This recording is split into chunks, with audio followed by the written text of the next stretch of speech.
Hello बच्चों, आज मैं लाया हूं आपके लिए डिफरेंशियल इक्वेशन का क्वेश्चन। ये क्वेश्चन आया 24 जनवरी की इवनिंग शिफ्ट में। बिल्कुल इसके जैसा क्वेश्चन 2024 में जेईई एडवांस में आ चुका, बिल्कुल इसी टाइप का 2024 एडवांस में, मगर यहाँ पर वाई एक्स है और वहाँ पर एफ एक्स था, इतना फ़र्क है। यहाँ पर इसने वैल्यू पूछी है, वहाँ फंक्शन पूछा था, उसने पूछा था एफ एक्स क्या है। तो नोट कर लीजिए 2024 के एडवांस के पेपर में, जेईई एडवांस में मैथ में देखना, चेक करके उस क्वेश्चन को करना। इस क्वेश्चन करने के बाद बहुत आराम से कर पाओगे क्वेश्चन को। इसमें क्या कहता है, y is equal to y x, जैसे y is equal to f x ऐसे y is equal to y x be a differential function, differentiable function, मतलब हम डिफरेंशियल कर सकते हैं, मतलब डिफरेंशिएबल फंक्शन है इन द इंटरवल 0 से इन्फिनिटी तक, कोई दिक्कत नहीं है। y1 की वैल्यू 2 है and limit t tends to x, ये हमें मालूम है, इज इक्वल टू 3। सोल्व तो कर नहीं सकते क्योंकि फंक्शन तो मेरे पास है नहीं। तो फिलहाल हम देखते हैं t टेंस टू x रख करके ये क्या फॉर्म बनती है। जब हम t टेंस टू x रखते हैं तो ये फॉर्म बनती है जी tends to 0 upon tends to 0। जब ये टेंस टू है, ये भी तो टेंस टू आएगा, tends to 0 upon tends to 0। देख लीजिए, मैं t इक्वल टू x नहीं, बुक्स में लिखा होता है 0 upon 0 upon 0 tends to 0 upon tends to 0। अब कंडीशन क्या होता है, अब मैं यहाँ पर हॉपिटल रूल लगा सकता हूँ क्योंकि डिफरेंशियल करने का मुझे ऊपर अधिकार मिल गया है। हॉपिटल रूल किसके रेस्पेक्ट में, जिसके टेंस टू लिमिट होती है उसके रेस्पेक्ट में लगाते हैं। टी के रेस्पेक्ट में एक्स को कांस्टेंट मानकर ऊपर नीचे का डिफरेंशियल कर दीजिए। टी के रेस्पेक्ट में न्यूमरेटर का डिफरेंशियल अपॉन टी के रेस्पेक्ट में डेनोमिनेटर का डिफरेंशियल, टी के रेस्पेक्ट में। और लिमिट अभी नहीं रखेंगे, limit t tends to x, Hopital rule लगा रहा हूं मैं, टी के रेस्पेक्ट में ऊपर वाले का differential 2t y x, t के रेस्पेक्ट में minus x square y dash T,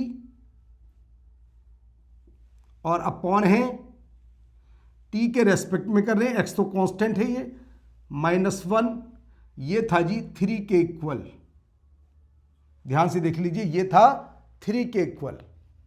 पहले मैंने लिमिट रखी, क्यों, t टेंस टू x रखा तो ये tends to 0 upon tends to 0 बन रहा है। तो यहां पर मैं 0 upon 0 tends to 0 upon tends to 0 function होता, अगर वैल्यू ऑफ फंक्शन वहां 0 अपॉन 0 आता है, ये tends to 0 upon tends to 0 आएगा। अब हॉपिटल रूल लगाते हैं, t के रेस्पेक्ट में ऊपर का डिफरेंशियल अपॉन टी के रेस्पेक्ट में नीचे का डिफरेंशियल, ये इक्वल टू 3। अब देखते हैं, बस अब टी को x डाल देते हैं तो क्या आता है, देखिए टी को x डालने पर -2x y x plus x square, t को x डाल देते हैं जी, y dash x is equal to 3। हमें वाई डैश की आदत नहीं हो, हमें d y by d x की आदत होती है। तो वाई डैश एक्स को लिखता हूं मैं d y by d x और वाई एक्स को वाई। तो क्या बन जाता है, देखिए x square d y by d x -2x y equal to 3।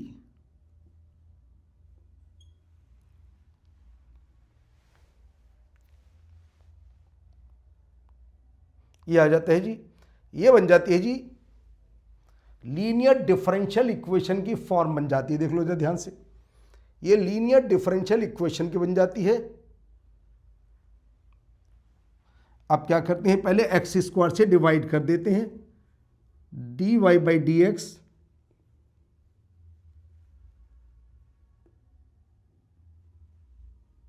X square से divide 2y upon x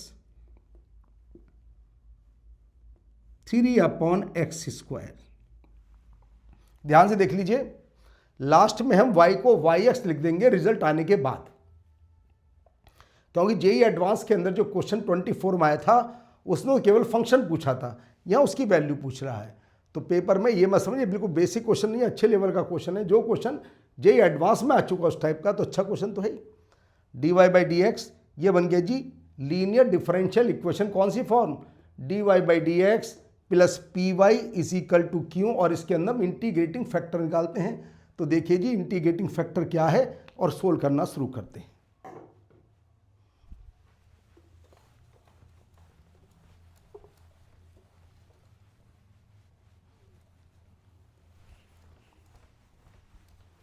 integrating factor होता है जी ई की power integral minus P D x, P तो है -2/x और dx ये आ गया जी ई की पावर -2ln x, या कह लीजिए ई की पावर ln x की पावर -2, या कह लीजिए x की पावर -2, या कह दीजिए 1/x²। ये आ गया जी मेरे पास इंटीग्रेटिंग फैक्टर इजी वे में। अब इक्वेशन सॉल्यूशन क्या हो जाएगी इक्वेशन का? सॉल्यूशन क्या है इक्वेशन का? सॉल्यूशन क्या है जी? बस कुछ नहीं करते, y में इंटीग्रेटिंग फैक्टर का मल्टीप्लाई कर देते हैं और इसी का मल्टीप्लाई राइट हैंड साइड में कर देते हैं। तो सॉल्यूशन आता है जी y इंटू 1/x² और इसी का मल्टीप्लाई राइट हैंड साइड में, याद होगा सभी को, 3/x⁴ dx प्लस c। बाद में लिखो पहले लिखो, कोई फर्क नहीं पड़ता, लिखना तो है ही। अब इसका इंटीग्रल कर दीजिए जी,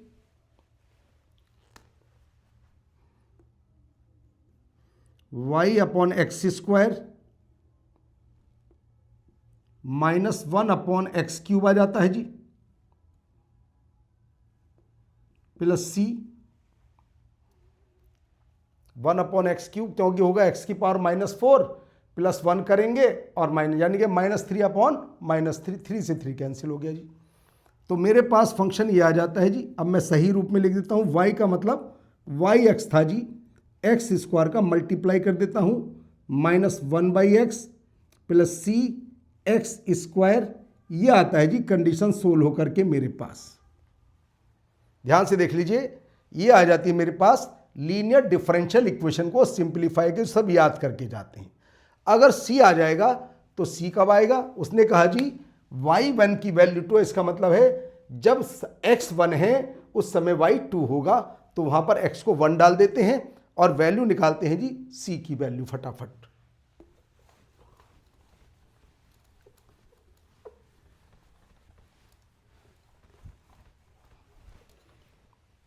y1 लीजिए, x को 1 डाल देते हैं, y1 -1 प्लस c और y1 की वैल्यू है जी मेरे पास 2 के इक्वल। तो बताइए c की वैल्यू कितनी आ जाती है जी? c आ जाता है 3। तो yx आ जाता है फंक्शन, c को 3 रख दीजिए, -1/x प्लस 3x² ये आ जाता है फंक्शन मेरे पास। अब जो वैल्यू से चाहिए रख करके निकाल लेते हैं। देखो आईआईटी में जो क्वेश्चन आया था एडवांस के अंदर, उसमें तो केवल फंक्शन पूछा गया था, यहां पर उसकी वैल्यू पूछ रहा है। किसकी वैल्यू?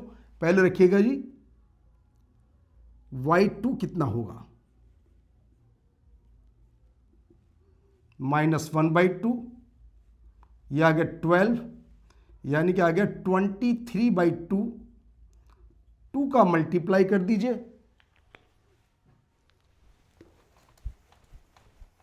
तो क्वेश्चन टफ नहीं है, बेसिक क्वेश्चन है, बस थोड़ा कॉन्सेप्ट पता होना चाहिए और कोई बात नहीं है। एडवांस का पेपर बहुत टफ नहीं आता, मैं बार बार कह रहा हूँ। कंडीशन देखिए, 2y2 इज इक्वल टू 23। तो मेरे क्वेश्चन का आंसर आता है 23, यानी कि third option is correct answer है जी। उम्मीद है ये क्वेश्चन समझ में आ गया होगा।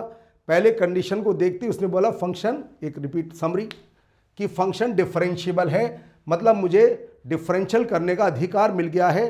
तो मैंने क्या करता हूं, यहां पर ये फॉर्म टेंस टू 0/0 बनती है, तो मैंने फटाफट हॉपिटल रूल लगा दिया और वैल्यू पुट करके yx को मैंने y रख दिया और y' को मैंने dy/dx लीनियर डिफरेंशियल इक्वेशन को सिंप्लीफाई किया, c की वैल्यू निकाली।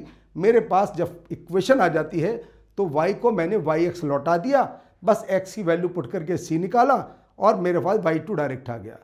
तो उम्मीद है क्वेश्चन समझ में आ गया होगा। बहुत अच्छा क्वेश्चन है। अब घर पर तुम्हें एक काम और करना है, साथ साथ 2024 का जेईई एडवांस का क्वेश्चन निकालिएगा पीवाईक्यू से और अपना आप खुद कीजिएगा। देखिए, बिना किसी हेल्प से 100% अगर क्वेश्चन तुम्हारा सही हो जाता है तो फिर मेरा क्वेश्चन कराने का फ़ायदा, वरना कोई फ़ायदा नहीं। तो करिएगा आराम से, और हेल्प नहीं लेनी है, सॉल्यूशन देखना नहीं है बिल्कुल भी। अगर ये समझ लिया है तब तो देखिएगा तुम्हारे अंदर कितना कॉन्फिडेंस बढ़ेगा क्वेश्चन करने का। उम्मीद है आज का क्वेश्चन ये समझ में आ गया होगा। नेक्स्ट क्लास में कुछ अलग क्वेश्चन लाता हूँ। Thank you.